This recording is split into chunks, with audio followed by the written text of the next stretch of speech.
Ayan, magandang hapon po sa ating lahat. Welcome sa ating 2 p.m. service. And tayo po tayong lahat as we start our new series entitled By Faith. And ako po si Aiselin, isa sa mga life group leaders sa Life Nova. And i-exhort ko po sa inyo ang verse na ito sa Psalm chapter 139, verse 14. Ayan, basahin po natin. I praise you, for I am fearfully and wonderfully made.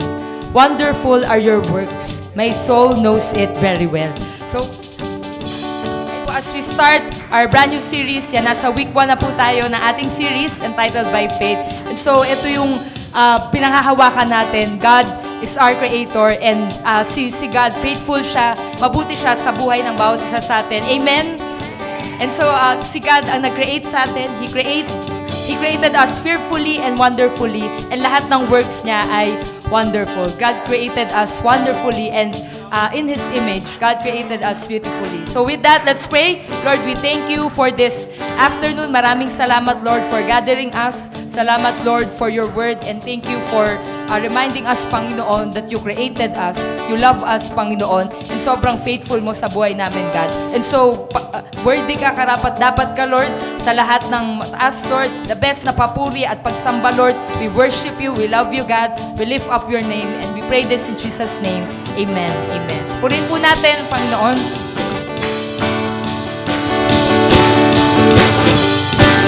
Thank you, God.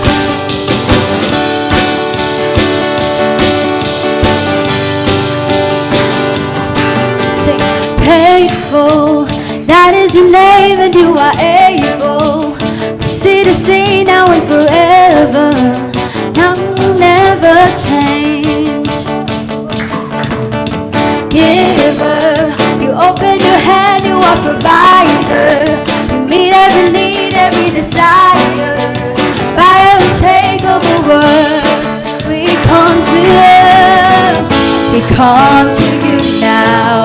In trust we praise. Oh, oh, giving you our praises. Oh, oh, living for your name. Oh, oh, stepping out in faith we pray. For you are to be done. We know that you have gone before us. We have the promise to proclaim. We are stepping out in faith we pray. For you are to be done.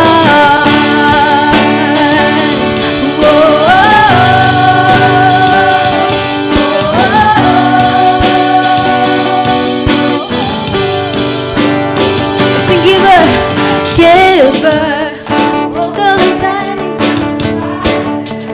Meet every need, every desire. By your unshakable word, we come to you. We come to you now. In trust we praise. Oh, oh, giving you our praises. Oh, oh, we're living for your name. Oh, oh, stepping out in faith we pray. For you are to be done. We are, you have gone before us. We have the promise to proclaim. We are stepping out in faith we pray. For you are to be done.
We worship you, Lord.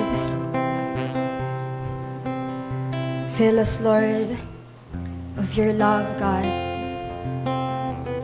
Thank you, God, for you cares for us.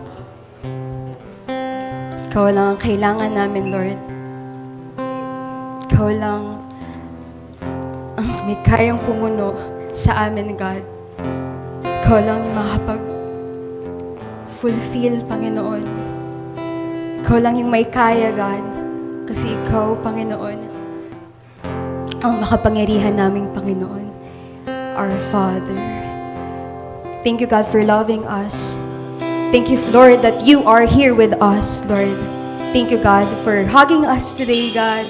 Thank you, Lord, for reminding us that hindi kami mag-iisa, Panginoon. Ikaw ay sapat. Higit pa sa sapat, Panginoon. Salamat, God. Na malapit kami sa iyong presensya, Lord. Fill us with your presence. We worship you, God. We worship you, oh Lord.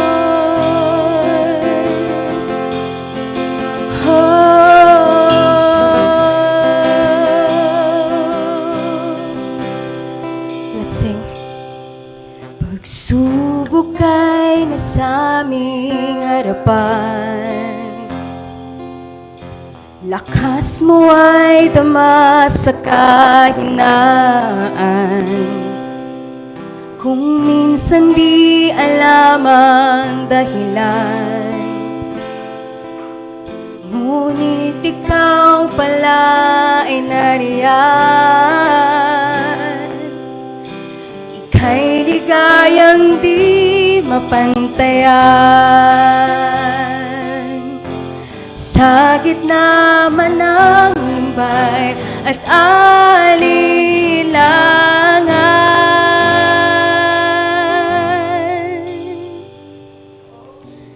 Oh, Panginoon,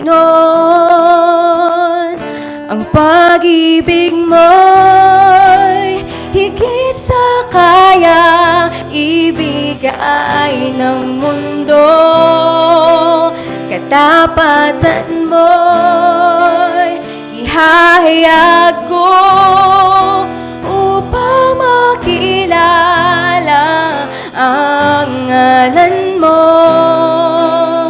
Panginoon.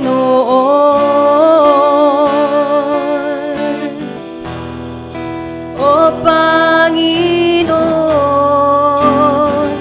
Jesus, ika'y nasa aming harapan. Ikaw ay sapat. Ikaw ay naman sa kahinaan. Ikaw lamang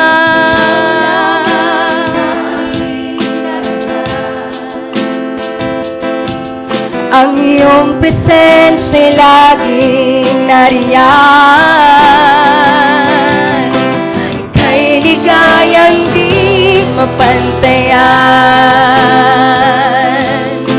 Sa gitna man ng lumbay at alinlangan. Say, oh, Panginoon, pag-ibig mo'y higit sa kayang ibigay ng mundo. Katapatan mo'y ihahayag ko upang makilala ang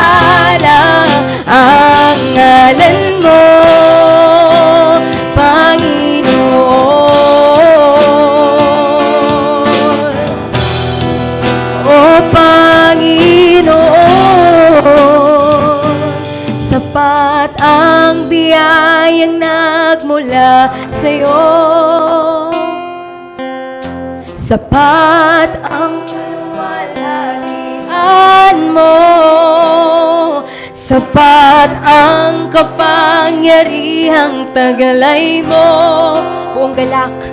Buong galak itataas ka, O Kristo.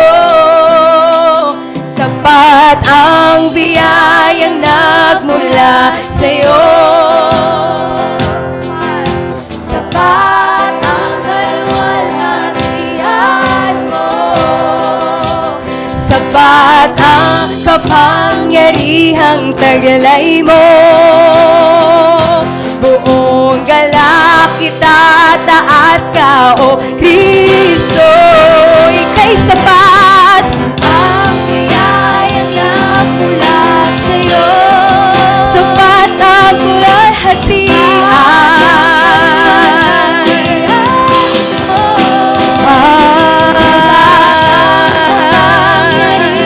taglay mo. Buong galak itataas ka, O Kristo. O Panginoon,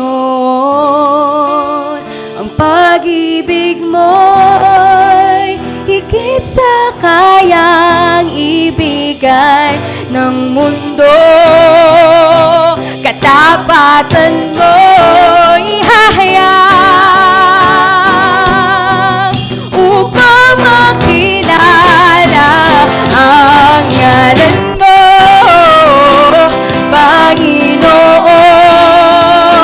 Ang pag-ibig mo'y higit sa kayang ibigay ng mundo. Katapatan mo'y ihahayag ko upang makilala ang ngalan mo, Panginoon. Let's sing.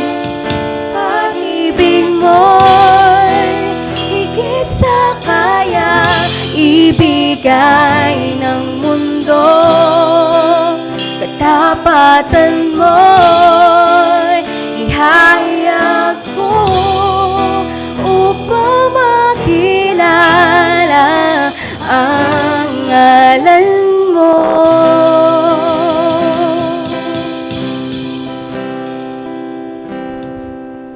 Lord, we thank you, God, for this afternoon. Salamat, Panginoon, sa buhay ng bawat isa na nandito ngayon, God. Thank you, Lord, kasi ikaw ay sapat, Panginoon. Sapat yung pagmamahal mo, Lord, kung bakit nandito kami ngayon, Lord, nakatayo. Thank you, God, even masama yung panahon sa labas, Panginoon, ikaw ay sapat, Panginoon, sa buhay ng bawat isa na nandito. And right now, as we continue to worship God, let me exhort you. And by the way, I am Anne, one of the young professionals and serving here in Life Novaliches. And i-worship din natin si Lord through giving. In Genesis chapter 22, sabi dito from verse 13 to 14, sabay-sabay natin basahin. Tumingin si Abraham sa paligid. At ayon, may nakita siyang lalaking tupa na nasabit yung sungay sa mga sanga ng mababang puno. Next verse. Kinuha ni Abraham yung tupa at yun ang inalay niya bilang sacrifice, imbis na yung anak niya. In verse 14, tinawag ni Abraham ang lugar na yon na si Lord ang nagbibigay. At hanggang ngayon, sinasabi pa rin ng mga tao na sa bundok ni Lord, siya ang nagbibigay. Pwede ba nating sabihin na si Lord ang nagbibigay?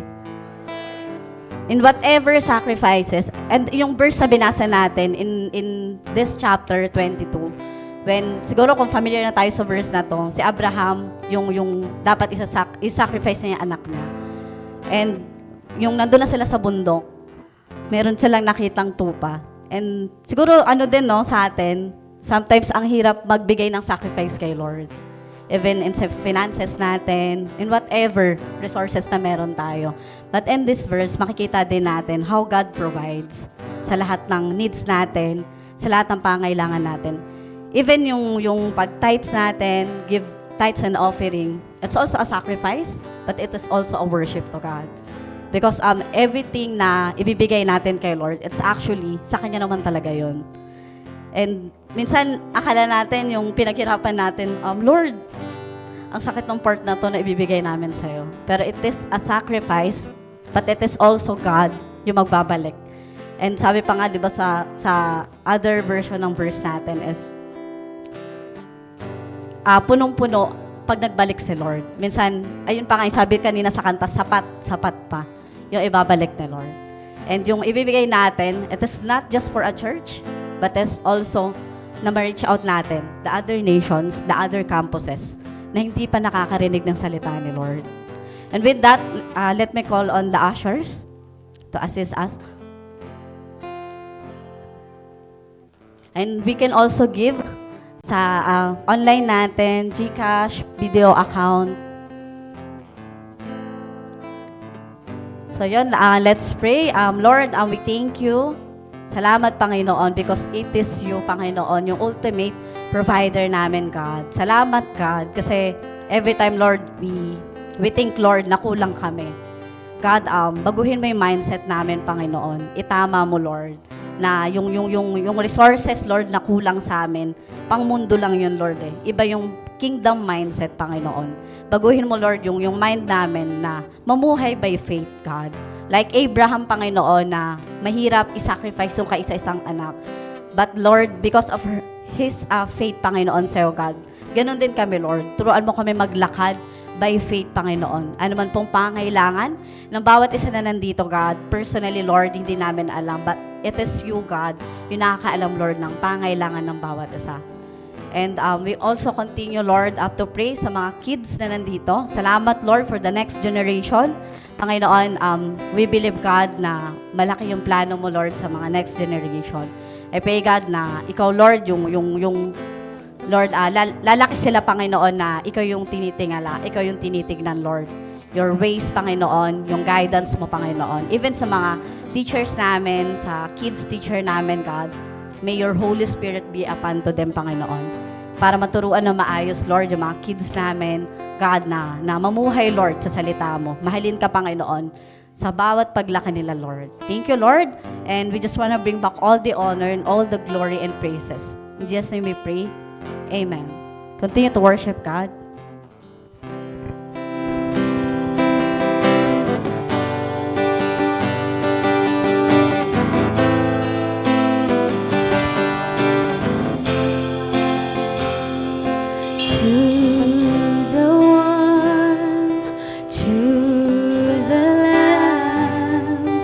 To our King upon the throne, to the Christ, to our Savior, to the risen Son of God, blessing and honor, glory and power.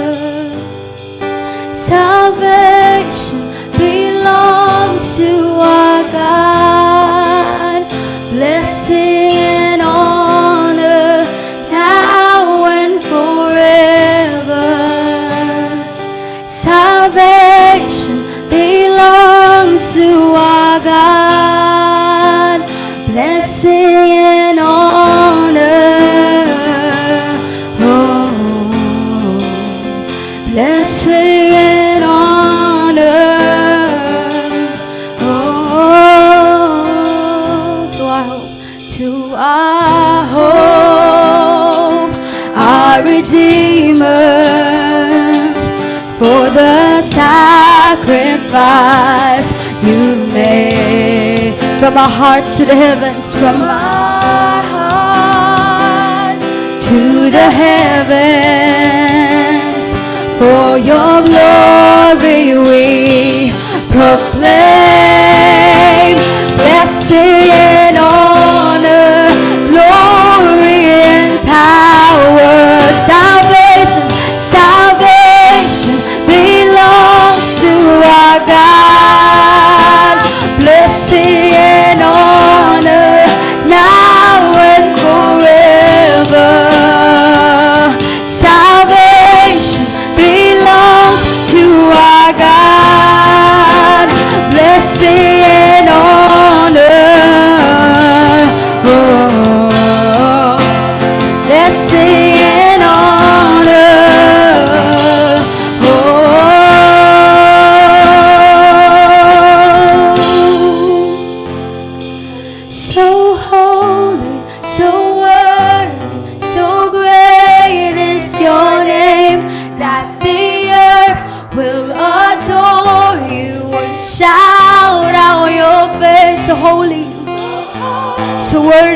you, God. So great is your name that the earth will adore you and shout out your fame. So holy, so worthy, so great is your name that the earth will adore you and shout out your fame. So holy, so worthy, so great is your name that the earth will adore you and shout out your fame.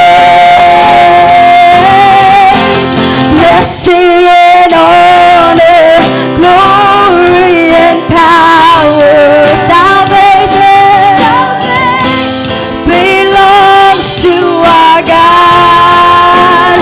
Blessing and honor now and forever. Salvation belongs to our God. Blessing and honor, glory and power. Sing, salvation belongs to our God. Belongs to our God. Blessing and honor now and forever. Salvation belongs to our God. Blessing and honor. Oh, blessing and honor. Oh, blessing and honor. Oh, blessing and honor. Oh, we give you praise, Lord.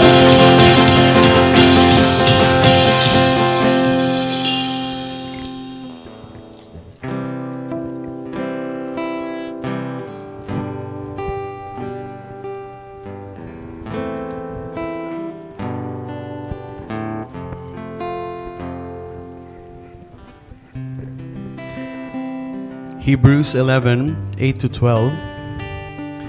But Abraham obeyed when he was called to go out to a place that he was to receive as an inheritance. And he went out, not knowing where he was going. By faith, he went to live in the land of promise, as in a foreign land, living in tents with Isaac and Jacob, heirs with him of the same promise. For he was looking forward to the city that has foundations, whose designer and builder is God. By faith, Sarah herself received power to conceive even when she was past the age, since she considered him faithful who had promised.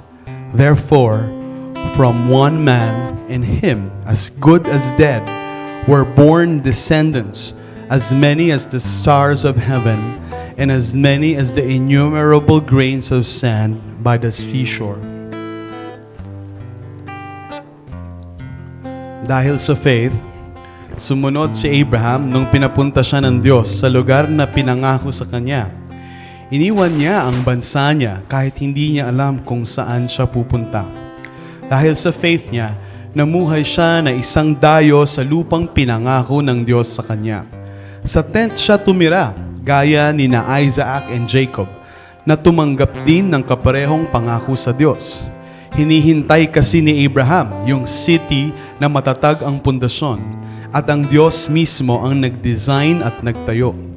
Dahil sa faith, nagkaanak si Abraham kahit matanda na siya at hindi kayang magkaanak ni Sarah, kasi nagtitiwala siyang tutuparin ng Diyos ang pinangako niya. Kaya kahit parang patay na si Abraham, sa kanya nanggaling ang lahing kasing dami ng stars sa langit at di mabilang na buhangin sa tabing dagat. This is the word of the Lord. Blessed be His name. Let's pray together. Lord, salamat po sa iyong salita na aming pagsasaluhan ngayong hapon ito. Ang iyong salita, ang pagkain ng aming kaluluwa. Ang iyong salita ay buhay mismo. Ang iyong salita ang dahilan kaya kami nagtipon-tipon sa lugar na ito. Panginoon, hindi kami nandito para tumupad lang sa isang religious duty o dahil linggo lang nakasanayan namin. Nandito po kami, Panginoon, to encounter you upang makadaupang palad ka namin. Kaya, Panginoon, ito ang hinihiling namin sa iyo. Kausapin niyo po ang bawat isa sa amin. Katagpuin niyo kami sa iyong salita. Bigyan niyo po ng direksyon ang aming buhay. Ituwid niyo po kami, iwasto niyo po kami. At kami, Panginoon, ay palakarin ninyo sa kalooban ninyo. Banal na Espiritu Santo, humihingi po kami ng karunungan sa iyo. Ikaw ang aming maging guro, gabay. At sa pagbasa namin ng iyong salita, Panginoon, kami ay pupunuin mo ang aming mga puso ng pag-ibig mo, ng layunin mo, ng pag-asa mo, ng pananampalataya. Sa iyo rin naman talaga nanggaling. Ito po ang aming samot dalangin sa pangalan ni Jesus. Amen. Amen. Takpakan natin si Lord. Welcome sa Life Nova, an Every Nation Church. We exist to and love people. Okay, so before you take your seat, can you just say hi to someone? Yan, high five. And if you don't know that person, please introduce yourself and then you may find your seats.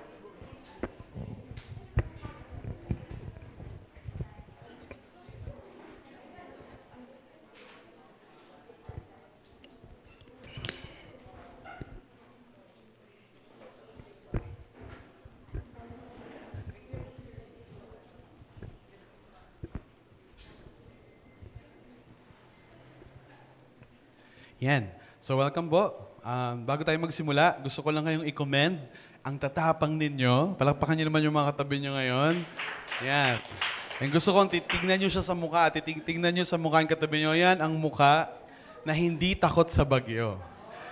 In fact, ang bagyo ang takot sa mukha niya. Ilan sa'yo nag-a-agree? Yun. So yan. So kidding aside, thank you for being here. Salamat sa pagsagupa ng threat ng bagyo to be here. And bago tayo magsimula, just a quick prayer for our countrymen na nananalasa si Pepito, ang bagyong Pepito ngayon. In many places, especially in Mindanao and Visayas, manalangin po tayo. Panginoon, we lift up to you mga kababayan po namin na tinamaan ng bagyo ngayon. We pray, Lord, na ito pong bagyong ito ay pahinain ninyo. Balik nyo to sa karagatan kung saan to nanggaling. Danahin ko, Panginoon, lalo na po yung mga hindi mahanap, hindi matulungan, may grace be for them, Lord, na dumating yung tulong sa kanila sa tamang oras. And I pray, Lord, na ikaw po yung mag-ingat sa mga kababayan namin, sa mga kabuhayan nila, sa mga kamag-anakan nila. And I pray, Lord, whether we're going through a storm, figuratively or literally, ano man po ang bagyo namin sa buhay, physical man o metaphorical, kami po ay lalabas sa bagyong ito ng mas malakas at mas matatag ang pananampalataya. Sa pangalan ni Jesus, Amen. Mga kapatid, itong series natin, it's a 3-part series by faith. And ito po ay series natin original dito sa Life Nova. All throughout every nation, sa buong every nation world, lahat po ng series ngayon sa iba-ibang every nation churches ay magkakaiba. 3 days ago, kasama ko po lahat ng senior pastor ng Every Nation Philippines sa buong Pilipinas. Nasa 150 plus po kami. We met in the new facility ng Every Nation U Belt. And kasama namin si Pastor Steve doon and he was exhorting us. And ini-encourage na kami kung paano nagsimula yung Every Nation, paano ito magpapatuloy, lalo na sa mga next generation pastors katulad ko. And for those 3 days, yung summit na yun, lahat kami, we heard from God. Bawat isa sa amin nagsulat ng mensahe para sa mga local churches. Ito po yung bunga ng 3-day summit na yon. So I want to share with you yung word ni God para sa church natin ngayon. And if you, kung makikinig kayo ng podcast ng Victory or you would go to a Life San Mateo, iba-ibang churches, iba-iba po tayo ng series dahil iba-iba po yung season ng mga tao sa churches natin. And I hope that you find comfort and refuge sa specific na word ni God para po sa church na ito. And sa pagsisimula natin, gusto ko lang bigyan kayo ng konting background. Itong By Faith series na ito ay hango sa Hebrews 11. Hebrews 11. Kung kayo po nandito, o medyo mahina pa yung faith natin, okay? So ilan sa inyo may katabi parang sobrang lakas na ng faith niya? O ilang higante na yung sinagupa niya, parang sisiw lang sa kanya yung maliit na bagay. May katabi ba kayong gano'n? Sobrang lakas ng faith? So kung di tayo katulad nila ng mga katabi ninyo, no, nagsisimula pa lang tayo sa faith natin, gusto nating lumalim, Hebrews chapter 11 po, yung isa sa mga pinakamagandang basahin para tumatag yung faith natin. Para ma-define ano ba yung faith, para makita natin na hindi tayo nag-iisa sa pagsunod kay Jesus, no? But this is, we're coming in a long line of succession of many generations na nauna po sa atin. And dito, meron sa Hebrews 11 ay may tinatawag na Hall of Faith o listahan. Ilan po sa inyo napabilang na kayo sa listahan? Hindi pa? Okay. Ilan po sa inyo napabilang na sa listahan ng ayuda nung pandemic?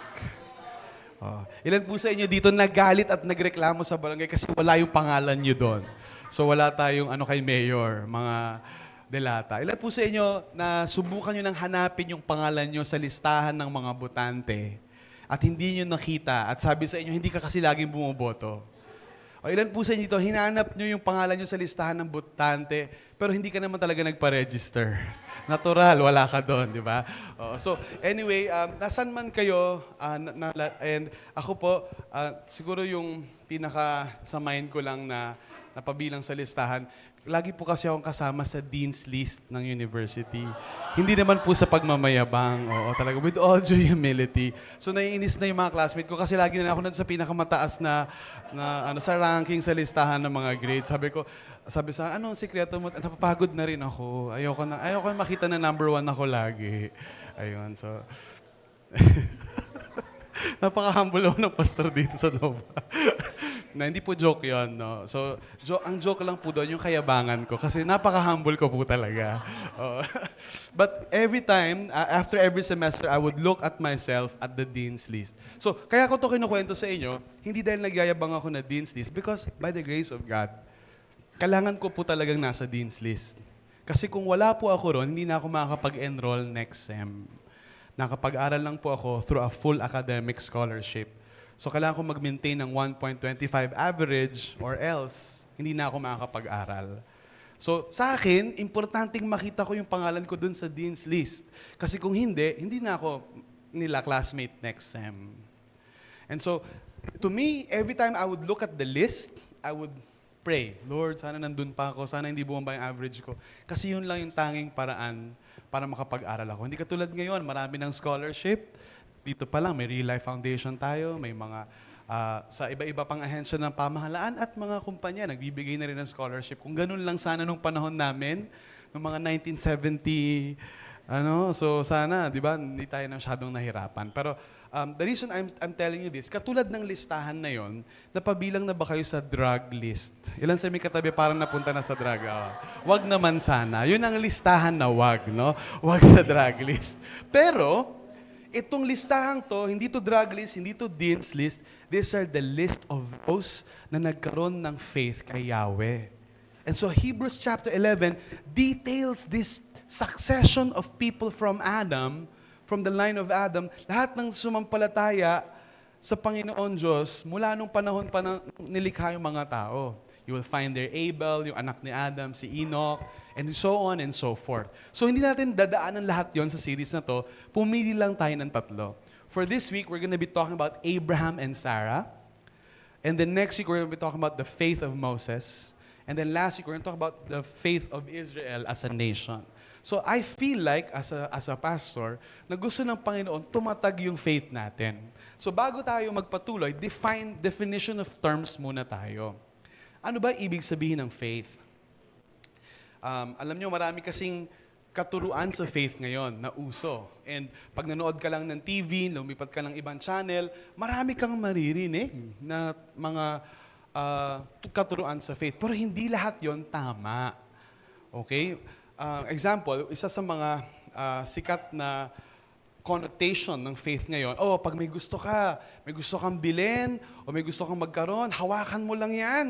I-claim mo na yan, and claim it, and name it. Sa'yo na yan, ibibigay na ni Lord yan. Okay? So, isa yun sa mga, akala natin tuloy, ang faith ay isa tong materialistic way to get what we want. While there is, di naman lahat ng ganun nanggaling lang sa pure mali, may tama rin naman doon na hihingi ka kay Lord ng kailangan mo. Pero yung ganun, extreme na yun eh. Tawag doon, name it, claim it.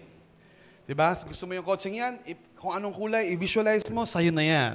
So, medyo medyo weird na yung teaching na yun kasi halos kapareho na yun ng sa mga un-Christian and pagan beliefs like, for example, sa manifesting, i-picture out mo lang sa isip mo, lagi mong sabihin, i-attract mo yung swerte sa'yo, parang ganon. Sabi nga nila, think positive lang lagi, huwag ka mag-isip ng negative, and then eventually lahat ng sinasabi mo, mapapasayo balang araw. Kasi yung universe makikinig sa'yo. Ibibigay ng universe. So ngayon, pag binigay na, thank you universe, di ba? O grabe no, talagang yung universe yung nagbigay sa'yo. These are forms of faith, but this is not biblical faith. Kasi faith can be based on anything. Pero ang sinasabing faith dito ng Hebrews 11 ay faith kay Yahweh. Ano ba yung faith na yon? This faith is trust and hope in what God says, not on what we see or what our hearts tell us. So pag binigyan mo yung Hebrews 11:1, yan yung sinasabi niyang faith, tiwala at pag-asa. It's a combination of the two. Kasi tiwala, may degree kasi of uncertainty sa faith eh. Hindi siya ipapakita sa'yo na hindi siya parang sigurado na agad na mangyayari. Merong time na pagitan between the promise and the fulfillment. Yung in-between na yon, it's a long waiting game. Parang gusto mo nang sumuko. That requires trust. And then, bukod sa trust, kailangan may hope din, may pag-asa. And hope is looking forward to the future and saying, it will come. The Lord will fulfill what He promised. So, ang tanong, trust and hope saan? Sa sinabi ni God. Kaya minsan, akala natin may faith tayo, pero wala naman talaga. Ito kasi yung faith ko magiging ako, ang faith ko, ako yung magiging number 5 billionaire dito sa Pilipinas. Hindi mo pa ginawang number 1, nag-number 5 ka pa, no? Oo. And wala naman masama roon, pero kapag about yun sa gusto mo, what your heart says, o yung nakita mo, gusto mong ina-idolize, hindi faith yun. Faith in yourself yun eh. Faith in God means, ano ba yung pangako ni Jesus? Ano ba yung mga word niya? Ano ba yung mga verses na sinabi niya? And alam mo, ang word ni God, malawak yan, ano? Saklaw yan ang buong buhay natin. Mga desisyon natin, behavior natin, everyday living, kompleto lahat yan. And so, dapat alam natin yung kalooban ng Diyos na nireveal niya sa salita niya. At halimbawa, bigyan ko ka ng halimbawa na ito yung faith. Halimbawa, sabi sa Bible, every time na susweldo ka, mag-set aside ka ng portion ng income mo. Tapos ibigay mo sa Panginoon at magbigay ka sa mahirap. Lord, pwede bang ako na lang yung mahirap para ako yung laging bibigyan? Diba? Kailangan ko bang gawin yon? But ano sabi ng Panginoon? Test me in this. If I not throw open the floodgates of heaven and pour out so much blessing upon your life. Alam niyo ba, every time na bibigay kayo sa Panginoon, it's always a test and a struggle. Kasi minsan, pag umiikot na yung offering bag at andun na, di ba parang ayaw mo siyang bitawan eh. Di ba parang ayaw, lumakas ka, di ba? And it takes faith for you to let go of that and say, kasi God, pag binigay ko sa ito, paano yung kuryente namin? Paano yung tubig namin? And that's what faith means. Kasi sinabi ni Yahweh. Kasi it doesn't compute, Pastor Tim eh. When you go to the best financial accountants in the world, ganyan. And syempre, you must spend within your means. Yes. Okay yun. Nakalagay sa word lahat ng yun. There are so much proverbs about money management. We're all for that. But how about your trust and sacrifice? How about even if, the best advice you can hear is that be generous from your overflow. Right? Pag sobra-sobra ka na, then it's okay to give. But what if the Lord is calling you to give out of poverty? Like the Macedonian church. Out of extreme poverty, they welled up in rich generosity. Word na yun eh. Hindi na yun kaya ng math eh. So we use math, We utilize mathematics, but let me tell you this, mathematics has a limit. Because the economy of God cannot be boxed by mathematics. Remember, it's God who made mathematics. People just discovered it. So, importante that we look at the Word and say, God, magta-trust ba ako sa sinabi mo and mag-hope ba ako sa sinabi mo? Let's go to another area of our life. May crush ka. Pag nakikita mo talaga siya, patay na patay ka talaga sa kanya. Ba't ka pupunta ng Life Church? Kasi pastor, meron akong kilala doon, patay na patay ako sa kanya. Ganun ba? Nasa Life Church, kasi patay na patay ka. Dapat buhay na buhay ka, bro. Di ba? Bakit patay na patay ka? O kasi talagang parang kami na po talaga. Pag nakikita ko na siya, nakikita ko na yung future namin, nakita ko na rin yung mga anak namin. Ganun, grabe, no? Nagpakasal na siya sa isip niya. Oo. So, ngayon, gusto mo talaga siya. Anong sabi ng word? Kung gusto mo talaga siya. That you conduct yourself in a pure manner. There should not be any sexual immorality among you. Kasi pastor, kailangan matikman ko na siya. Para matatakan ko na siya, akin na siya. Hindi na kami maghihintay ng kasal eh. Kasi yun yung proof na mahal niya ako. Ano ba sabi ng word? Para yun sa mag-asawa. So ikaw, meron ka ngayong choice. Will I trust? See? Will I trust? Will I hope that God's word is true? That's what faith means.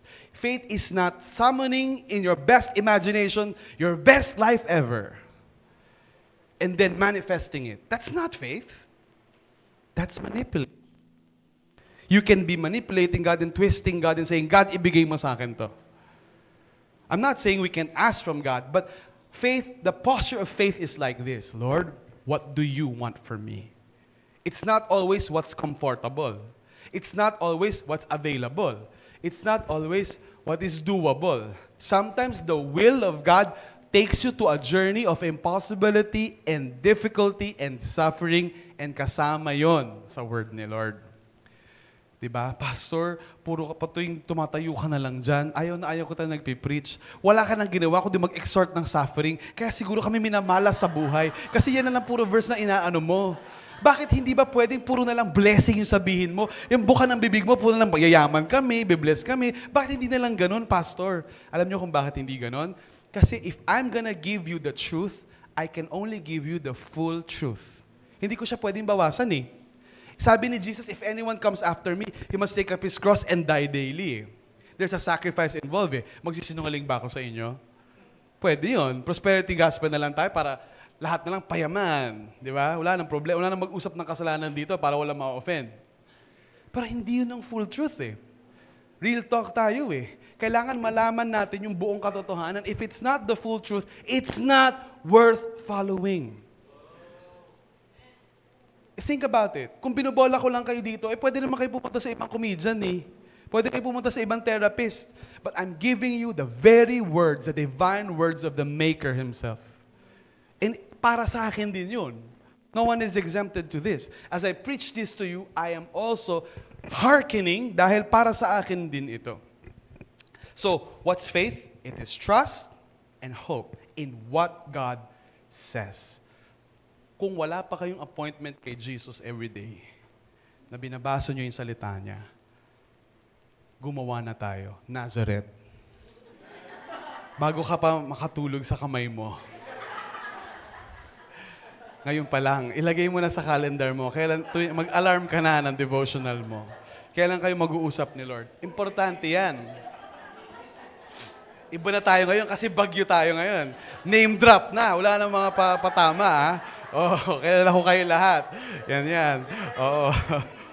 So ngayon, Nazareth, tuwing kailan ka nagde-devotion, importante yun. Kung hindi tayo puno ng salita ng Diyos, puno tayo ng ano? If we're not full of God's Word, we're still gonna be full. Full of what? Full of greed? Full of fear? Full of anger? Full of doubts? In intellectual circles around the world, dahil din sa mga philosopher, parang naging value ng generation na to yung, huwag ka maniwala agad, i-doubt mo. Doubt is celebrated as Di ba? Ang worldview ngayon, naturalism. Kung ano lang yung nakikita mo, yun lang yung pwede mong pagkatiwalaan. Sabi nga ng isang philosopher, I am because I am. Ito lang yung pinaka sigurado ko na nag-i-exist ako. So that's naturalism. Yun lang ang totoo. Kung ano lang yung nakikita mo. But the truth is, that's not applicable to everyday life. We believe in so many things we don't see. And we hope in so many things we have no proof of. Faith is the very much fabric of naturalism. Because to believe in naturalism is faith itself. Yung science guy ka, walang word of God, puro science ka lang, faith din yun ha. Eh paano kung mali yung science? Well, nagkakamali yung science. Binusta mo yung buong buhay mo doon, gawa lang pala ng tao yon. Think about it. So everything is faith. Lahat tayo ay may faith, hindi lang lahat na kay God. So, Hebrews 11 exhorts us to have faith in God. Not in ourselves, not in what we see. Minsan ganun tayo eh. To see is to believe. Pero kabaligtaran yung faith eh. To believe first, then you will see. Kabaligtaran yung faith. And sa dinami-dami ng gusto ng Diyos na pakikipag-ugnayan sa atin, pinili niya yung faith. Pinili niya yung faith yung maging ugnayan niya sa atin. Kaya nga si Abraham and Sarah, yung father of the faith. We're gonna go through and look at that in a few moments. So ano yung series na to? Kasi faith lang yan eh. Hindi naman faith lang yung series, Pastor, by faith. By faith. Pag by faith, ano ibig nating sabihin? What we can do and we can accomplish by trusting and hoping in God's Word. So by faith is not finished. By faith, Raymart did this.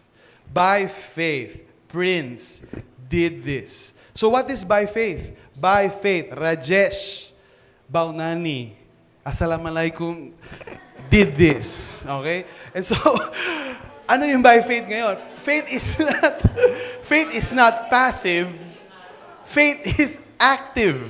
Ito yung gagawin natin because we hold on to the promise of God. Sorry for that. But what I mean to say is, ang faith, hindi yan passive. Eh kasi may faith naman kami, pastor eh. Ba't ba kailangan ipinipreach yan? Ibig mo sabihin, wala kaming faith, mga demonyo kami, ganon. At me tell you this, kahit mga demonyo may faith. Ang faith nga lang nila na kay Satan, may faith nga tayo, pero anong klaseng faith yon? Yung iba sa atin, passive. Akala natin sa faith ganito, basta kung nagtrabaho lang ako, magsiset ako ng goals, pag i-bless ni Lord yung mga gawain ko, pag nagsipag ako, tapos. Eh kaya lang, ang problema doon, yung mga goals mo, sa'yo galing yun eh. O sa magulang mo, o sa bansa mo, o sa culture mo. Hindi yun galing kay God eh. So are you telling me na Diyos ka na ngayon? You can set the goals for your life, and yun na yung buhay mo hanggang mamatay ka. Then we're playing the game of God. Eh ano ba talaga yung gusto gawin ni God? Masama ba gumalang sa magulang? Masama ba magtrabaho? Masama ba mag-aral? I did not say that. Maaring parte lahat ng yon, pero alam mo ba kung ba't ka pinanganak sa mundo? Alam mo ba yung purpose kung ba't ka pinanganak ng Diyos sa mundo? Nilalakara mo ba yon? Alam mo ba na yung pagtatrabaho mo, pag-aaral mo, pag-i-invest mo, pag-ninegosyo mo, pag-jujuwa mo, pagpapakasal mo, pag-anak mo, pag-aapo mo, lahat, alam mo ba na lahat ng yan, complementary lang yan sa purpose ng Diyos sa'yo? Seasons yan ng buhay mo, nadadalhin mo yung mission mo ron. Pero alam mo ba yung mission mo? Kasi kung hindi, tayo yung nagpapatakbo ng buhay natin. We're designing our own life. We're not supposed to design our own life. We're supposed to discover God's design for our life and humbly, faithfully walk in that purpose. By faith means what we will do and accomplish if we trust and hope in God's Word. I want to show you this picture.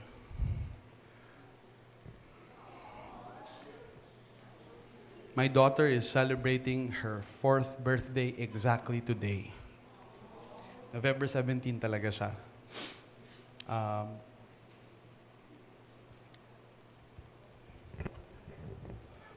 4 years na siya, no? But 5 years ago, it's not as a happy story as it is right now. I'm gonna let you in into some of our some of you know this already, but let me say it again. Our first child, we got pregnant with our first child. His name is supposed to be Titus Jeremiah. So wala pang ultrasound gender noon. May pangalan na siya. Oh, so 2 months pa siya noon. 2 months pa lang siya, pinangalanan na namin siya. Tapos, pinost na namin yun sa Facebook, we're pregnant and everything, expecting kami and everything. And then, nandun kami sa San Mateo, we were on a mission. Actually, preached on that Sunday. And after, imagine, I'm on a mission, kasama ko yung misis ko. And if you know me, I'm a nurse before I became a pastor. So kung ingat lang, maingat ako. Pagkain lang, lahat ng bawal, lahat yon. Kasi nurse eh. Pero after ng preaching, right after the preaching, dinugo yung wife ko. She was bleeding. So nagpunta kami ng Nova Gen kasi we're on our way. Tapos yung tugtog pa, bleeding woman. Hindi, biro lang. Saba. But we were, there is sorry guys. Pero pupunta na kami ng Nova Gen. There's this doctor from FEU, he's a guy. Tapos, chinek siya and everything. Sabi sa amin, Sir, I'm sorry. Kasi wala na siyang heartbeat. If you want, pwede kayong pumunta sa mas malaking hospital to confirm. Kasi gabi na po, wala na po yung namin, yung mga iba naming staff dito. So pumunta kami ng FEU kasi doon siya nag-aral yung doctor. So pupunta namin ng FEU. Takot na takot ako. I had so many questions in my mind. Tapos, kasi mahaba yung pila, so yung wife ko in-ultrasound na. Yung doctor, yung sonologist, tumawag pa siya ng maraming doktor. So in other words, ang daming nagpunta dun sa room niya. Tapos hindi ko alam kung anong ginagawa nila. Yung pala nagpipinoy henyo sila sa loob. So, hindi kasi nag-uusap sila nang ayaw nilang marinig namin. So parang pinoy henyo siya. So ngayon, pinapasok niya na kami and then they told us the bad news. Let me tell you, I was so crushed at that point. Hindi ko maintindihan yung maramdaman ko. We had so many questions. Tumigil na yung heartbeat niya. Pinakita sa amin, wala na siyang heartbeat and everything. Ang dami kong tanong kay God. Lord, parang buong buhay ko naman, naglingkod ako sa'yo. Bakit ganon? Siyempre, hindi lang ako yung may question. So, yung narinig ng parents namin, sila yung unang tumangis talaga sila. Hindi sila umiyak tumangis. Talagang may pain sa family, and then di namin siya mapag-usapan. Nalala ko noon, nagmang-inasal pa kami. Dami naming, kasi nagtitipid kami dahil mga anak na siya in a few months. Pero yun, di na kami nagtipid. In-order na namin lahat ng gusto niyang kainin. Pero hindi kami makapag-usap. Alam mo yung kumakain kayo sa mga inasal, iyak ka lang ng iyak. Iyak kami ng iyak. Ayun, that was very painful for us. Tapos sabi pa ng doctor, kasi may myoma po yung wife nyo, so it will be very difficult again to have another pregnancy. Pero pag-pray lang natin, ganyan-ganyan. No? So, talagang, that was very traumatic for us. So at that point, that's a moment of faith, a choice. Will I still trust and hope in God? Or gumagana ba talaga tong faith na to?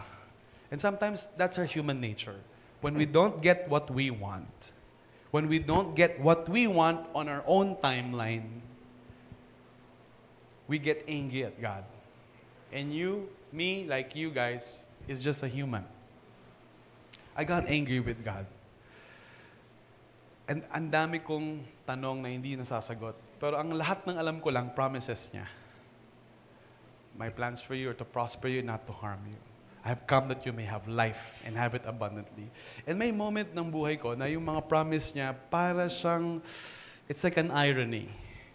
It's like a satire playing on my mind. Parang talaga ba? I know all of these things, but none of what I know saved my child's life.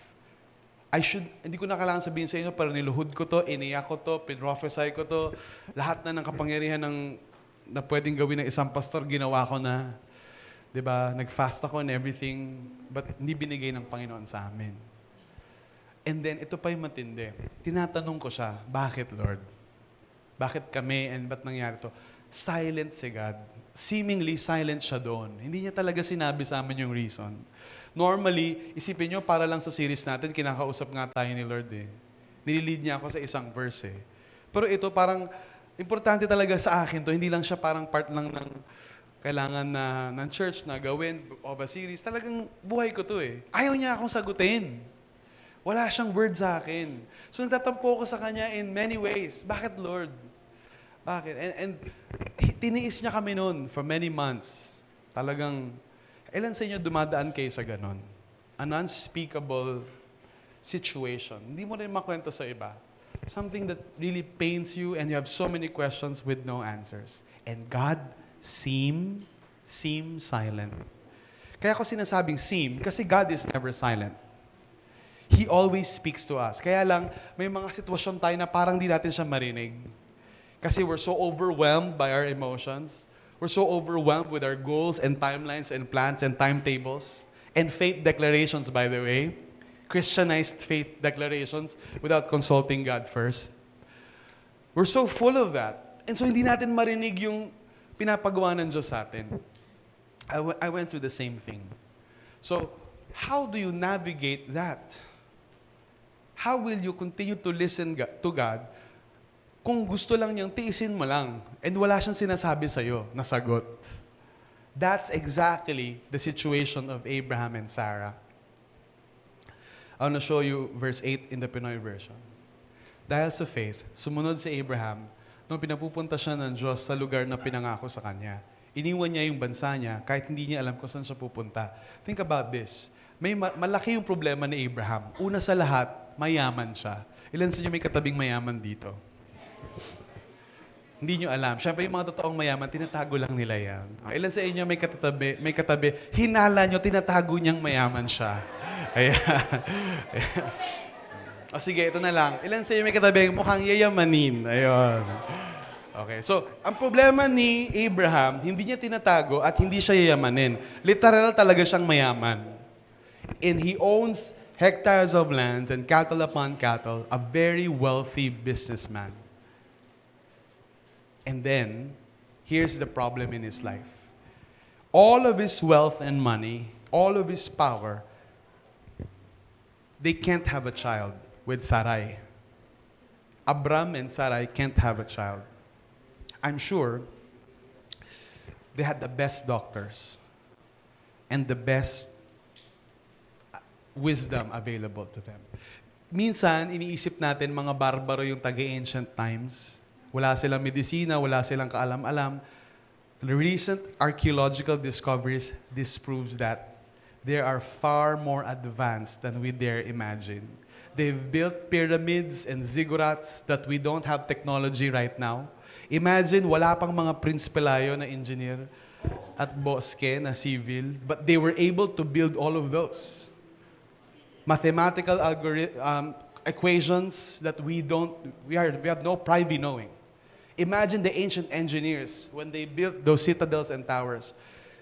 They have magic, they have alchemy, they have everything, they have advanced technology na hindi natin alam. They could have been provided with the best doctors at their time, I'm sure. But no amount of money can produce a son for them.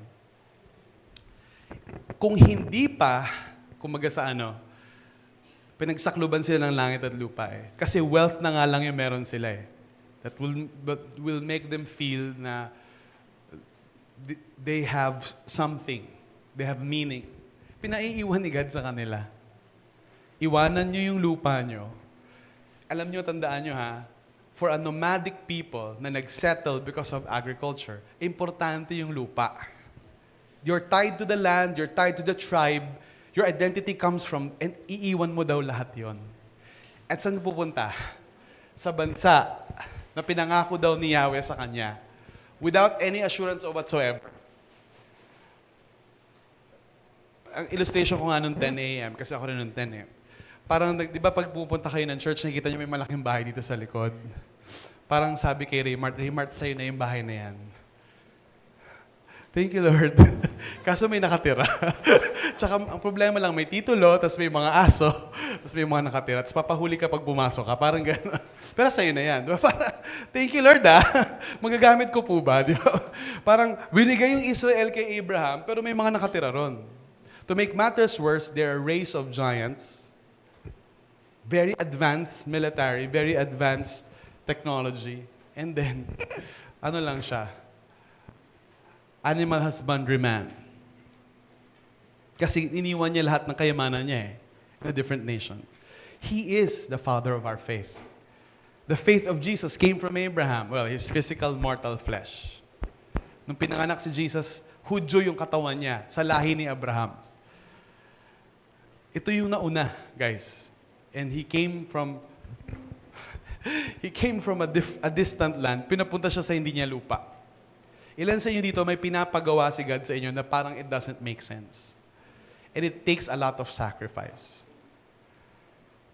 Out of your comfort zone, out of your timetable and strategic plans. Pero sabi Lord, gawin mo. Diba? He received from the Lord. Ang maganda sa kanya, sumunod si Abraham. Sumunod siya eh. Kahit hindi niya alam kung saan siya pupunta. Ilan sa inyo, you're like me, sigurista kayo. Hindi kayo tutuloy hanggat di nyo pa nalalaman yung kasunod. Diba? Baka binubudol ka right? So, kailangan makita mo muna lahat. Pero Abraham, hindi binigay sa kanya lahat, but he is supposed to obey. Look at the next verse, in verse 9. Dahil sa faith niya, by faith sa English, namuhay siya na isang dayo sa lupang pinangako ng Diyos sa kanya. Yan yung sinasabi ko. Sa kanya raw yun, pero para siyang dayo doon. Sa tent siya tumira. Imagine sa tent. Ang yaman-yaman ng taong to, sa tent lang siya tumira. Alam niyo yung mga pangako ni Lord sa kanya? Tignan mo yung mga buhangin, kung gaano karami. Tignan mo yung mga bituin, kung gaano karami. Ganyan karami yung mga magiging anak mo. No wonder, bituin yung ginamit sa kanya na illustration. Kasi butas yung tent niya. Makikita niya talaga yung bituin, literally.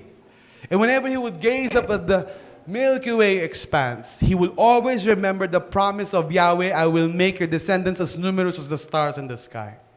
And yet, he lived in tents. Ano ba ibig sabihin na nakatira sa tent? Hindi ito parang nagka-camping ka lang. Kasi ilan sa'yo mahilig mag-camping? Katulad ni Sarah May.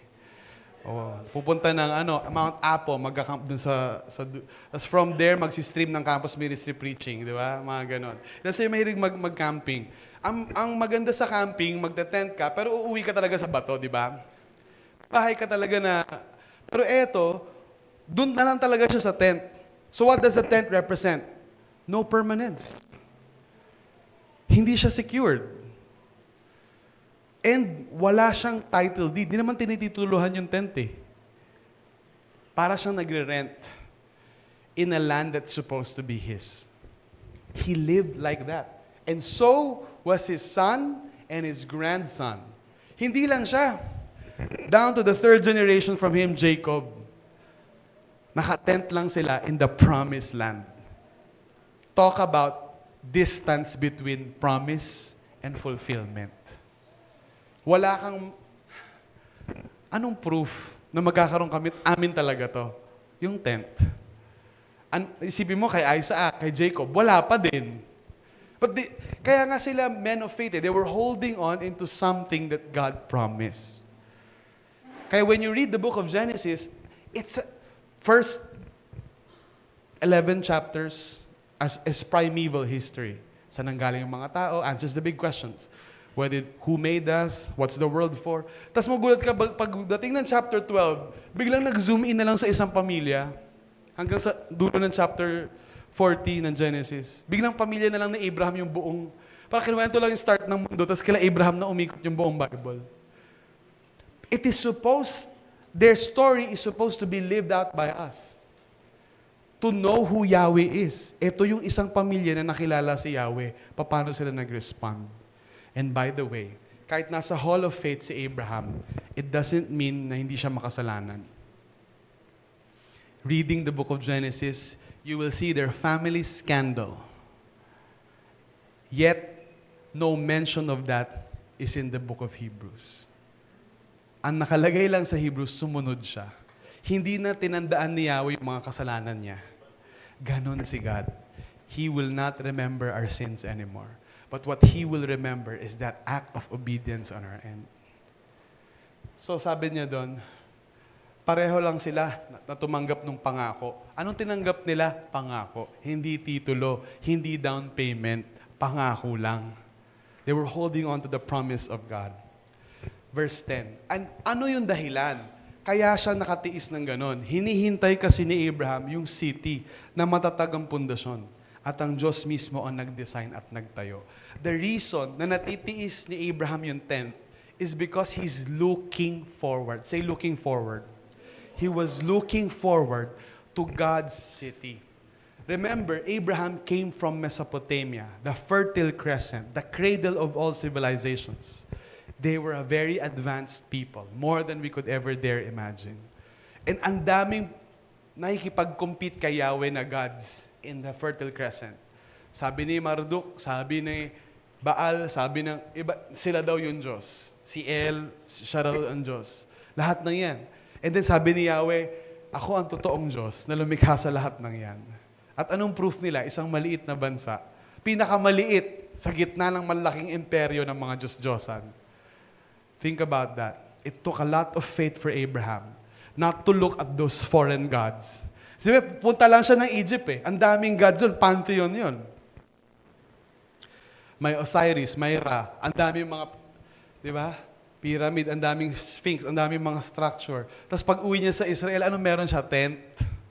Tapos sinasabi ng God ng Israel, siya daw lumikha ng buong mundo. Di ba? Isipin niyo yun. How difficult it was for Abraham. At, by the way, lahat ng mga Diyos-Diyosan ng karating bansa, may makikita ka na idol. Di ba? Si Hyun Bin, andun, ibang idol yun. Meron silang mga physical forms. Ito, parang hawk. Ito, parang tiger. Meron silang, di ba? Sa inyo, kasi yung God namin, ayaw niya ng image. Ganon. Tinatawanan sila. Wala pala kayong God eh. Kami, may God kami. At may yaman kami. Tignan mo yung Egypt. Tignan mo yung Nile River. Ikaw, ano sa inyo? Wala mapakita yung Israel. Meron kaming tent, and may promise kami. Di ba? Yun lang yung meron sila. How difficult it was for them to believe that Yahweh created all the heavens and the earth. Yet this family stayed faithful. Full of faith to Yahweh, to His words. Kaya nga yung words niya na-preserve sa Bible kasi they pass it on by oral tradition to one generation after another in anticipation and hope. Looking forward. Say, looking forward. Matatapos na yung taon natin ngayon. And marami sa atin tumilingon sa taon na to. Ano ba yung mga pagkakamaling nagawa ko? Okay din yun. May wisdom doon. Kasi an unevaluated life is not worth living. Kung ulit-ulitin lang natin yung parehong pagkakamali at di matututo, para saan? But, we're not just called to look back. We're also called to look forward and to anticipate and expect great things from God. I want to address those of you na matagal na sa church. Matagal na. You've heard so many preachings before. So many pastors stood in this pulpit and carried the very divine word of God. And what happened to your life? Are you still, nangangapa ka pa rin ba? Are you naging, ka lang ba, born again as a religion? Did you encounter Yahweh? Na-encounter mo na ba si Yahweh?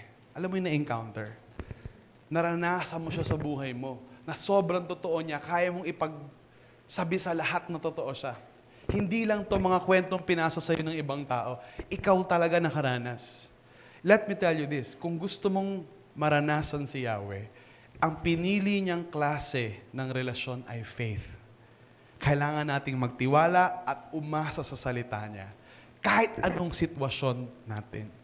Ang sitwasyon natin, ang finances natin, ang ekonomiya ng bansa natin, hindi yan ang reality natin. Ang reality natin ay yung salita ng Diyos.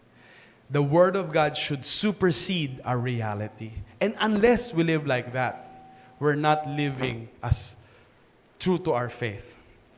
It's like one foot in the world and one foot in the church. And what you have is a hybrid of a Christian worldling. Not fit for the world, kasi too Christian. Not fit for heaven, kasi too worldly. You're stuck in between. Huwag tayong mabuhay ng ganon. If you're gonna go Christian, go all in. Don't live a safety net inside the world and say, kahit anumang mangyari dito, mag-fail ako sa Christian life, kung may babalikan naman ako, maayos ako. Don't live like that. Because kung ganun ka, isang paan mo na kay God, isang paan mo na sa kamunduhan, hindi ka bagay sa mundo kasi may pagka-Kristyano ka eh. Kukutsain ka nila. Hindi ka rin mag-enjoy sa kasalanan mo kasi magigilty ka eh. Pero hindi ka rin bagay sa heaven kasi makamundo ka eh. Hindi mo ma-enjoy si God kasi ang nilalasap-lasap ng damdamin mo maging makamundo. Do you understand? If you're gonna follow God, go all in. Sa Pilipino pala, all out. In or out? Are you in? All out. As in, lahat na, all in. Are you looking forward to the kingdom of God? Abraham was not looking forward na yumaman siya, makuha niya lahat ng gusto niya. He's looking forward to the city that has foundations, that God Himself designed. What does that mean? Alam ni Abraham yung purpose niya. He does not exist for self-realization and self-actualization, matupad lahat ng pangarap niya. He exists because a divine purpose was placed in his life to build the kingdom of God. To be a stone, rather, in the building of the kingdom of God. We are only a link to the generations. And unless we see that, we're gonna live for ourselves. And tatanda tayo, and our deathbed, full of riches, full of money and comforts of life, magsisisi tayo na hindi tayo sumunod sa Diyos nung bata-bata pa tayo. Kasi natikman mo na lahat at pag mamamatay ka na, malalaman mo, tailang lahat ng yon. Lahat ng akala nating kayamanan, hindi talaga yun ang tunay na kayamanan. And then yung tunay na kayamanan, slip past your fingers like sand that you hold on to pag nag-swimming ka sa Boracay. And they slip between your fingers. What a sad thing it is to hear about Yahweh and not walk with Him. Nakakalungkot yun. Nabalitaan mo lang siya, pero hindi ka talaga sumunod sa Kanya. Hindi mo naranasan yung adventure ni Abraham. Maybe you're asking this, no? Si Abraham yan eh. Hindi ako si Abraham. Yes, but the promise for Abraham is for each and every one of us in Christ. Kaya nga nilagay yung Bible na yan eh. Kasi kung paano siya nakipag-deal kay Abraham, ganun niya gustong makipag-deal sa atin. That's a blueprint to relate to us. Para makita natin, kasi akala natin para mga kids teachers dito, lumaki sa kids teachers. Mga kids teachers, praise God for your life, no? Pero if ganito yung pagkakaintindi natin sa kids church, tinan mo si Abraham, tinan mo si Sarah, gayahin natin sila, amen, uwi na. Akala natin yung buhay nila, it's a moral lesson, naulitin lang natin. We're supposed to see our imperfection in them. We're supposed to be our lack of faith in them. We're supposed to see our rebellion in them and see how God responds to them. Ang purpose ng mga kwento na yan sa Old Testament, ipakita sa atin na sinner tayo. At kahit anong gawin natin, hindi tayo makapalapit sa Diyos. At makita natin kung paano makipagrelasyon ang isang mabuting Diyos sa mga makasalanang taong katulad natin. At paano niya tayo baguhin? Kasi pag tinignan niyo yung buhay ni Abraham, ang dami niyang pagsuway sa Diyos. Alam niyo ba na hindi siya agad-agad pumunta ng Promised Land? Tumambay pa sa Egypt yan. Dalawang isip pa yan sa Egypt. Dito kaya ako. Okay dito Huwag mo sabihin asawa kita. O sige, doon ka sa Pharaoh. Ang dami niyang kalokohan. Pero hindi yun ang nirecord ni God sa Hebrews. Kinalimutan ni God lahat yun. Kasi para kay God, ang buong meaning ng buhay ni Abraham, hindi yung nagkamali siya. Ang buong meaning ng buhay niya, yung moment na naniwala siya, which is very rare. Konti lang yun, mga 2-3 lang yun. Most of the time, hindi siya naniniwala. And that's the point of the Bible. Hindi si Abraham yung bida dito, si God. Na despite ganun si Abraham, despite ganun yung katabi mo, tingnan mo yung katabi mo. Diba? Mukha bang kulang yung faith niya? Mukha bang di siya laging sumusunod? Exactly! That's exactly the kind of people God works with.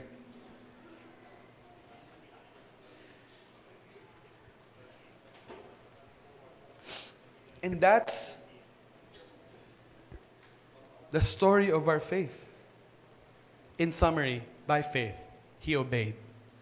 By faith, he went knowing. By faith, he lived in tents. By faith, he looked forward. Look at what Abraham, an imperfect, sinning man, did. By faith. By faith, he obeyed. Alam mo, para pumunta siya sa promised land, kailangan iwanan niya yung land of his birth. Meron akong isang suntok na quote for you. Kung matagal ka na rito at hindi ka nakakaranas ng life na pinramis ni God sa'yo, maaaring dahil hindi mo pa iniiwan yung pinapaiwan ng Diyos sa'yo. Kailangan iwanan ni Abraham yung dati para makapunta siya sa bago. Pero gusto natin isang paa sa luma, isang paa sa bago, para sure. Pero gusto ni Lord, tanggalin natin yung paa natin sa luma. He left his country, his father, his people, and he went to the land God showed him. If you want to experience walking with God, iwanan nyo na yung dati. There are things in your life na kailangan yung iwanan, talikuran, to embrace the new that God is giving you. And, yung iba sa inyo, you can't make the journey kasi sobrang OC mo, sobrang obsessive-compulsive mo na gusto mo muna malaman lahat before going all in. That's not faith. There's always an element na hindi mo alam at hindi sure. And that's what makes it faith. Kasi kung sure na, asan ang trust mo nun?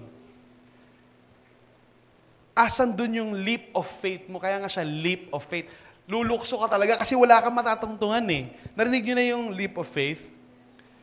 Kaya siya leap. Hindi na ako makalukso, no? Imagine nyo na lumukso ko. Kasi wala kang solid eh, na tinatapakan eh. Pag doon ka tumapak, mahuhulog ka na doon. Kaya lilip ka ngayon. Wala kang matungtungan eh. Ang tinutungtungan mo lang, pag tinalunan ko to ng sobrang best ko, may matigas akong malalandingan doon.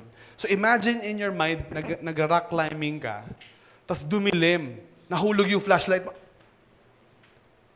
Ang dilim. Tas sabi sa'yo nung nandun, tumalon ka. Eh alam mo may narinig kang ilog sa ilalim.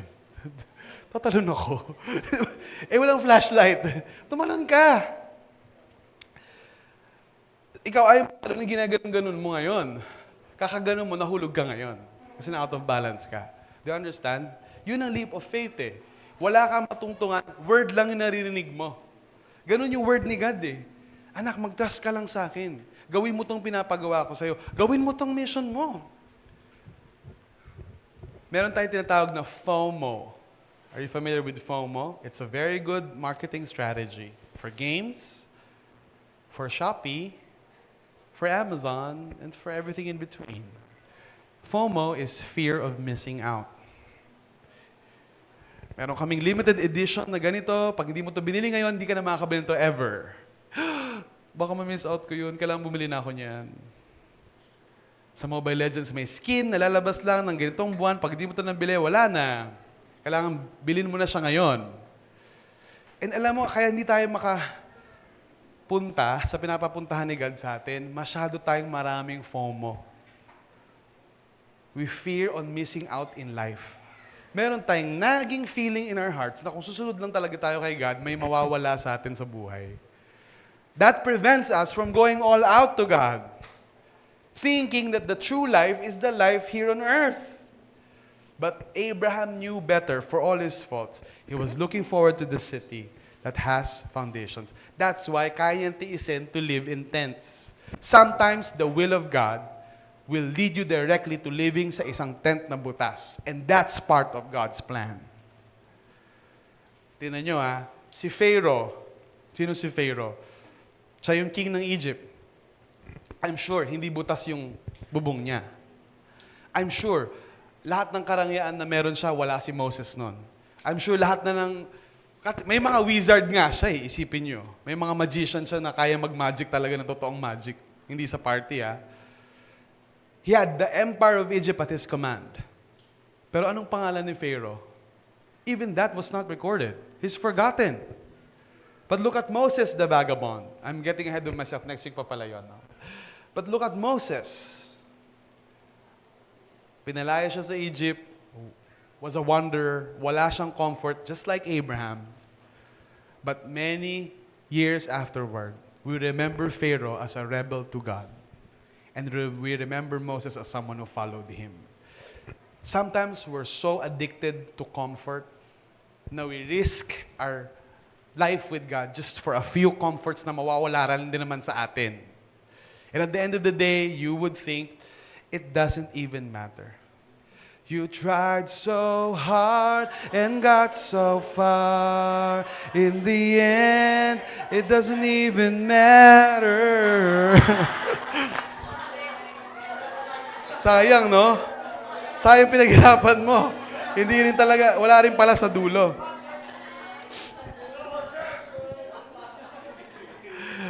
Verse 11. Now, that's Abraham. What I love about this first week is they're a couple. Tontuwa kayo. Mamaya lang natandaan nyo Ano tinuro ni Pastor? Kumanta siya ng Linkin Park. Ngayon yan natandaan nyo Oh.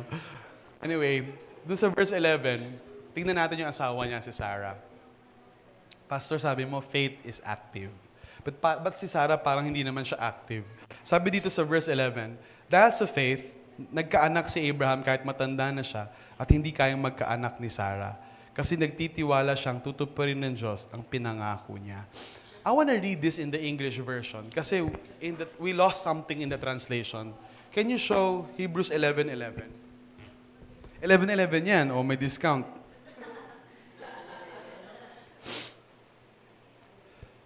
By faith, Sarah herself received power to conceive, even when she was past the age, since she considered him faithful who had promised.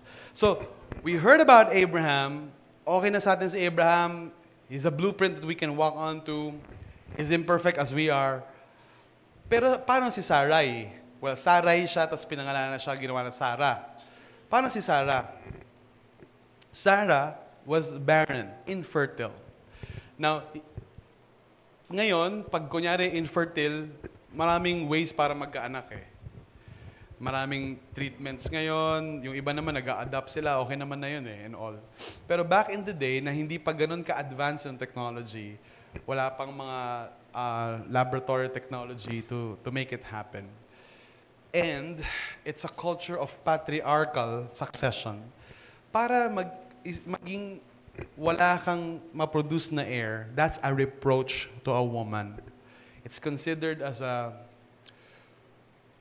dishonor for a woman not to produce an heir, especially for someone as rich as Abraham. And in fact, they have a servant, his name is Eliezer. Siya yung mayordomo. So sabi ni Abraham, lahat ng kayamanan ko, mapupunta na sa mayordomo ko. Kasi wala silang heir, wala silang tagapagmana. Hindi hangin heir na taga-eredero. No, heir, iba naman yun. So, but yung tagapagmana, wala na. Sabaw na to. Okay. So, wala siyang tagapagmana. So, pupunta na kay Eliezer lahat. Pero alam mo, grabe yung promise ni God kay Abraham. Kasi, yung sinasabi ko sa yung stars tsaka sand, alam niyo ba na hindi sinabi ni God yun agad sa kanya? Kasi ganun si God mag-walk kaya nga walk, hindi siya run. Tinuro sa amin ni Pastor Steve. Pastor Steve, may tanong sa kanya, ano po ba yung... Kasi mag-retire na si Pastor Steve next year. Yes, he's gonna pass it on to some successor niya. Which is me. Hindi, joke lang.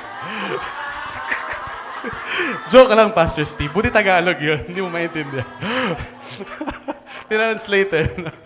Hindi, he will pass it on to his successor. So tinanong si Pastor Steve. By the way, those of you who don't know him, he's the founder of Every Nation Ministries. He's our president all over every nation. Kaya nga mas matindi daw siya kay Trump. Kasi Trump, President of America. Si Steve, President of every nation.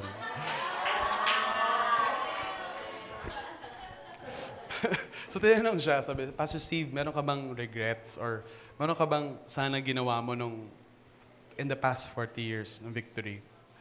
Sabi ni Steve, I wish I could have walked slower with God. Sana mas naging mabagal yung lakad ko kay God. Tapos pina-explain namin, ano pong ibig sabihin nun? Ibig sabihin nun, madalas, pagdating kay God, nagmamadali tayo. Lalo na kung ang Bible mo nasa phone. Ilan sa inyo yung Bible niyo sa phone?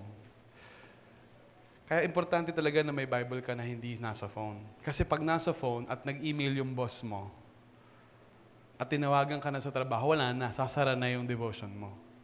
So sabi ni Steve, sa kabisihan ko ng buhay, sana naging mas matagal yung lakad ko kay God. And then we ask him why. Ibig sabihin nun, Pastor Steve, hindi ka nag-devotion. Hindi, joke lang. Sabi niya, of course not, nag-devotion siya lagi. Ang ibig lang niya sabihin, sana mas na-enjoy niya ng mas matagal. Parang kumakain, di ba? Pag kumakain ka ng mabilis, ang bilis-bilis mo kumain, hindi mo na-enjoy yung every flavor na pinaghirapan ng chef. Di ba? So ngayon, pag kunyari nagkakape ka ng mabilis, gusto mo lang talaga magising ka, hindi ka marunong mag-savor ng moment, every sip of coffee. Pag nanonood ka ng K-drama, tapos pina-fast forward mo lang, hindi mo siya na-experience, gusto mo lang makita yung ending, you're on a rush. Okay lang yun ha, sa K-drama, sa coffee, sa food, okay lang yun. Pero pag kay God, ganun tayo, malaking problema natin. We're running with God instead of walking with Him slowly. Kaya importante, nagigising tayo ng maaga. 6, 7, 8. Huwag na 8, mainit na yun, mga 7. And there's something about madaling araw. Subukan nyo.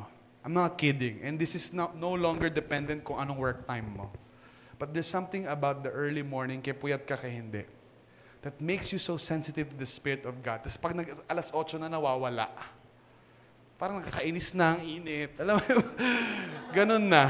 Pero pag mga 6 a.m., 6:37, there's something about walking and praying slowly that really makes you savor God. Abraham walked with God. And Sarah too. Sabi kay Sarah, sabi kay Abraham, iniwan niya. Kay Sarah, walang sinasabi. Sunod lang si Sarah, sunod lang.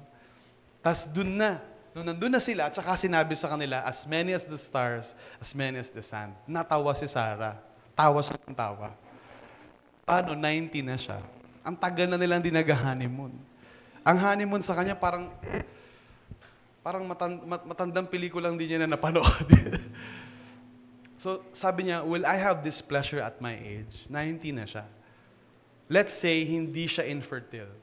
90 pa din siya. Pero tinan mo, double whammy siya. Infertile na siya, past the age pa siya. Kaya natawa talaga siya. Literal siyang tumatawa. Akala niya joke.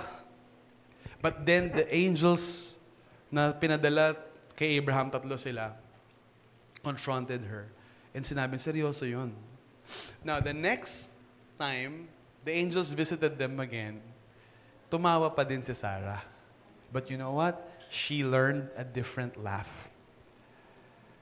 Yun ang magaling kay Sarah, puro tawa siya. Kaya yung anak niya, Isaac. Kasi Isaac means laughter. Di ba? Isaac. Now, let me talk about 2 kinds of laughter. First, she laughed because she has no faith. Sa kanya katatawanan yun. Kayo ng pamilya mo, magpupunta kayo sa isang nation, and you will plant a church, natatawa ka lang, ako, sinner ako, paano ko gagawin yun? Ikaw, you will own businesses and finance the missions of God through every nation, every continent, you will plant a church, natatawa ka lang. Kasi unbelief eh. Ikaw, yung buong pamilya mo, maglilingkod kayo sa Panginoon, tatawa ka lang. Kasi Katoliko sarado, Iglesia yung isa, Jehovah yung isa, iba-iba kayo eh. Matatawa ka lang. That's a laugh of unbelief. But Sarah learned to laugh the laugh of faith. Iba yung laughter of faith. Natatawa ka against all the odds. Natatawa ka at the irony and the impossibility of it because you're confident God will do what He says. Natatawa ka na God, imagine 90 years akong kinukutsa ng mga tao, even more. Hindi pa natin sinasama yung sarili niyang pangungutsa sa sarili niya. Every time she will look at the reflection at the water, look at me. Tingnan niya yung sarili niya. Di ba? Inaano niya pa yun. But imagine at that age, she's gonna produce a child. What happened? Sabi dito, she considered him who promised is faithful. How was Sarah, verse 11 yun, 11:11 ESV, how did Sarah receive the power? Receive. Say receive. So ganito yan, no? Hindi iniba ni Sarah yung sarili niya, hindi niya parang, di ba, uminom siya ng mga potion or nag-magic siya, tumalon siya sa mga magic swimming pool. Hindi ganun eh. She received power to conceive. How did she receive? How many of you want to receive the power to conceive? Mga lalaki, nagtaas ng kamay, no? Gulat ka, oo! Let me tell you this. I know conceiving is for women. But there are many things that we should conceive as men. As men. Some of you conceive of a business. Some of you conceive of a ministry, of a plan, of a house and lot na itatayo mo, of a car that you will purchase, a nation you want to have a vacation in. You conceive that in your heart, di ba? As long as yun yung will ng Diyos sa'yo, hindi masama yan. That's living life to the full. Okay yan. Right? May wisdom ka sa buhay, insured ka, di ba? May educational plan yung mga anak. Okay lahat ng yan. Maganda yan. And you conceive these things. Pero hindi naman lahat yung mangyayari agad, di ba? And most of people in the world, para mangyari yun, iiwan nila si God. Pero ang hirap nun, na magsistay ka kay God, tas gusto mong maranasan lahat ng yon. Kasi pag Christian ka, nasa disadvantage ka eh. Pag may business ka, bawal ka mag-evade ng tax. Bawal ka mandaya, tapat ka lagi, di ba? Lagi ka mauunahan ng iba na madaya. So may inis ka ngayon, ba't kasi Christian pa ako eh? Babatuloy ng benta ko. Kainis. Di ba? But for you to remain a follower of Yahweh and still live the life, the good life, that takes a lot. So you conceive. So conceiving is not just giving birth to a human child. Okay din yun, of course. But it's also giving birth to the plans of God in your life. And ang kalaban nun is the barrenness. Nagdi-disciple ka sa isang campus, ang tagal-tagal na walang fruit. Nagdi-disciple sa kumpanya, wala namang anak na lumalabas. Or maybe literally, you're trying to have kids. And every pregnancy test is a nightmare for you. Let me tell you this. How did Sarah receive power to conceive? She considered. Say this with me. Consider. You know what consider means? Consider is an accounting term. It's an accounting term that denotes thoughtful calculation and deliberation. So, ang faith ni Sarah is not a blind faith. Maniwala ka na lang mangyayari yan. Punta ka sa ubando, sayo ka doon.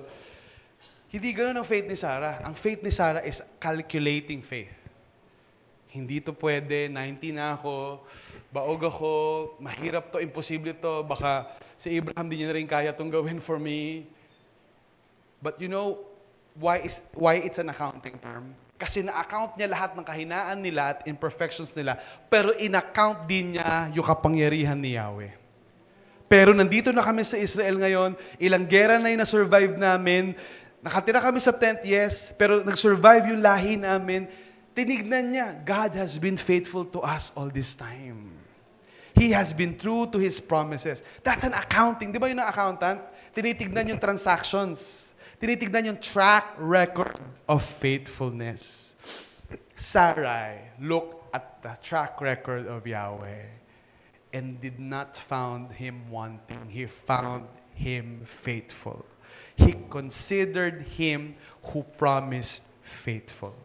He considered Yahweh faithful and said, imposible to sa mga tao, but this is not impossible to God. Impossible to with all the advances of technology, but nothing is impossible with God. And because of that, she received the power to conceive. What is faithful? There's a formula. Trustworthiness plus consistency plus a long period of time. Is Yahweh trustworthy? Mapagkakatiwalaan ba siya? Mapagkakatiwalaan ba siya palagi? Kasi, di ba, may iba pagkakatiwalaan. Minsan, minsan hindi. Is Yahweh consistently trustworthy over a long period of time? Yan yung in-account ni Sarah. And found Yahweh faithful. What can we learn from this? Two truths. First, the foundation of our faith in God is the faithfulness of God who promised.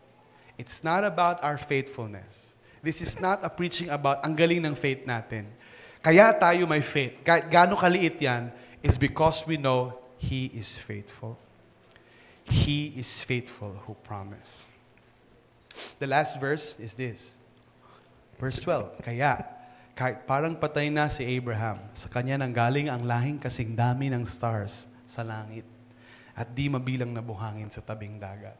Arabs, Jews, Israelis, and Christians look to Abraham as our father. He fathered Christians and he fathered the enemy of Christians that we should love like as the Lord loved us. All of it. 3/4 of the world population came from Abraham. Think about it. Some are by blood and some are by faith. We're all children of Abraham in this regard.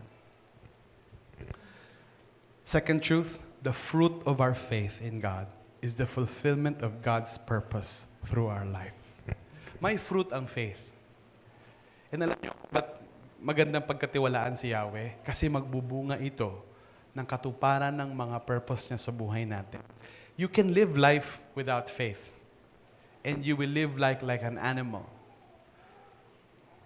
Well, a richer, more intelligent animal. But animal nonetheless, lalo na pag fertilizer ka na. But if you walk by faith and not by sight, you will have the joy of having the purpose of God fulfilled in your life. Kasama sa joy na yon, yung sufferings along the way, the weights and the no's along the way, the persecution along the way, but ultimately experiencing the fruit of our faith. I want to show you a picture of my family as I close. I told you already our sad story. I told a lot of it more extensively during the 10 a.m. But you know, Titus Jeremiah was taken from us. Until now, we still don't know. I wish I could tell you, kaya siya kinuha ni Lord para, then I can supply a sentence after that. But I still don't know.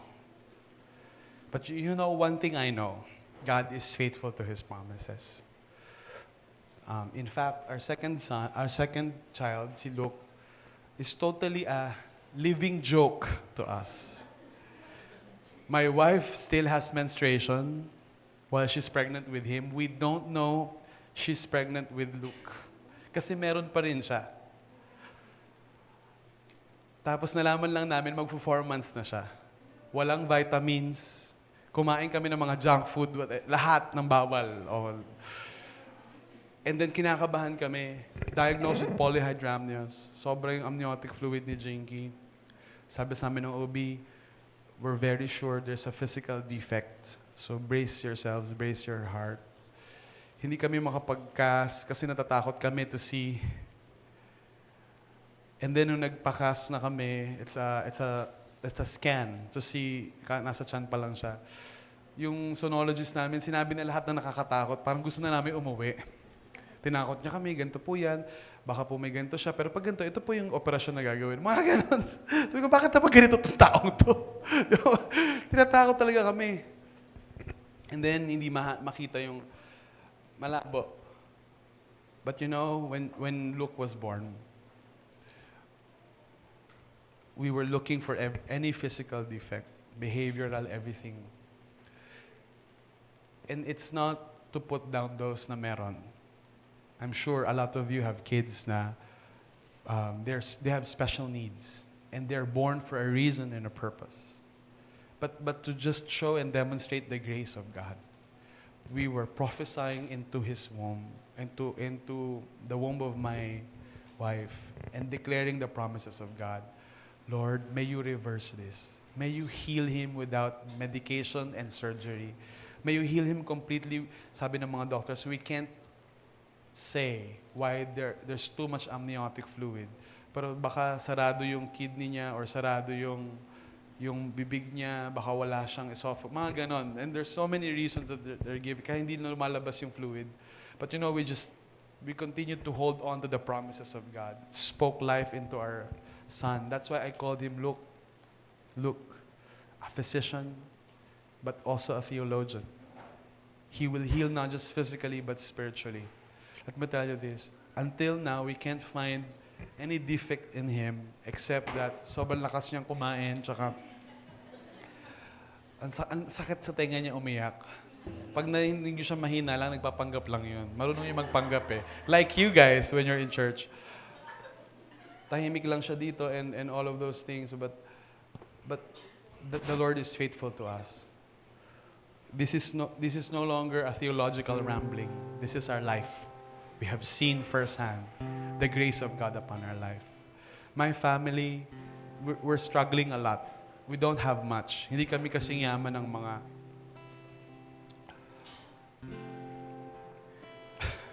ng mga Spain hour.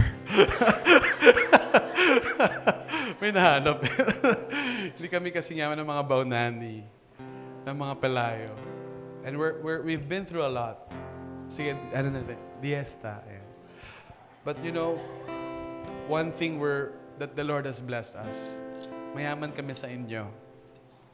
A family that loves us. A family that helps us believe that He is faithful. Mahirap din, to be honest, na maging pastor's family. There's a lot of pressure on us. Na we don't put, but you know, that comes along with the job.